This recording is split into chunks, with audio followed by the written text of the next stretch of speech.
चाहते क्या हैं? सिर्फ मैं ही नहीं, सरदार पटेल भी यही चाहते हैं कि हो सके तो संविधान में आरक्षण की बात ही हटा दी जाए। मेरे रहते संविधान से आरक्षण नहीं हटने वाला, चाहे आप कितना भी जोर लगा लें मुंशी जी। पर कोई रास्ता तो हो सकता है ना? हां, एक रास्ता है। मैं ही हट जाता हूं संविधान की ड्राफ्टिंग कमेटी से। अरे फिर आप लोग जैसा चाहें वैसा संविधान बना लीजिएगा। सुनिए भीमराव, भीमराव सुनिए तो। उस दिन से डॉक्टर अंबेडकर ने संविधान का मसौदा बनाने का काम बंद कर दिया और ये भी संदेशा भेज दिया कि वो ड्राफ्टिंग कमेटी से ही नहीं, लॉ मिनिस्टर के पद से भी इस्तीफा दे देंगे। ऐसे गुणी, मेहनती और जिम्मेदार इंसान के जाने की आशंका से खलबली मच जाना लाजमी था। अब एक ही रास्ता सामने था और एक ही संकट मोचक।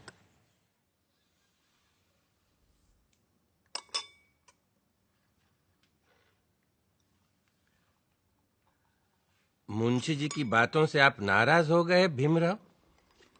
लेकिन वो तो आपकी बात लेकर आए थे मेरे पास, इसीलिए मैंने कहा कि मैं ही ड्राफ्टिंग कमेटी से हट जाता हूं। आप तो जानते हैं, कांग्रेस क्या, पूरे भारत में दूसरा और कोई है ही नहीं जो हमारे संविधान को आकार दे सके। खुद बापू भी यही कहा करते थे। लेकिन आप उनकी बात मानते कहां हैं पटेल जी? गांधी जी पिछड़ों को रिजर्वेशन देने की मेरी तजवीज से सहमत थे।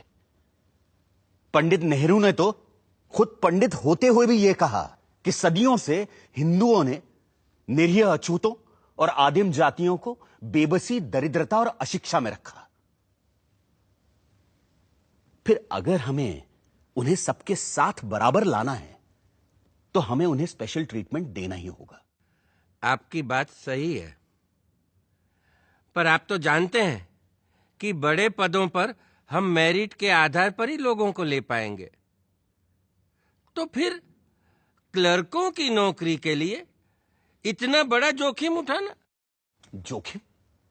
मुझे तो इसमें कोई खतरा नजर नहीं आता। खतरा यह है कि अगर हमने एक विशेष वर्ग को आरक्षण दे दिया तो बाकी के लोग भी आरक्षण की मांग करेंगे और भारत भर में जातिवाद का यह जहर फैलता जाएगा। जहर तो हमने पिया है सदियों से और फिर भी हम जिंदा हैं। रीढ़ की हड्डी तोड़ डाली आप लोगों ने हमारी, फिर भी हम लोग खड़े हैं।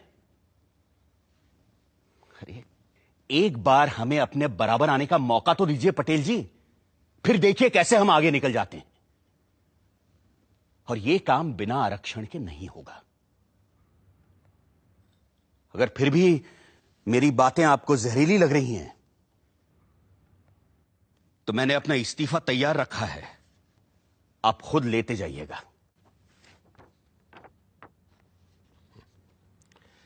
मैं बड़ा जिद्दी आदमी हूं अंबेडकर जी, लेकिन मूर्ख नहीं हूं, किसान हूं। देखकर ही बता सकता हूं कि कौन सा बीज कल मुझे अच्छी फसल देगा।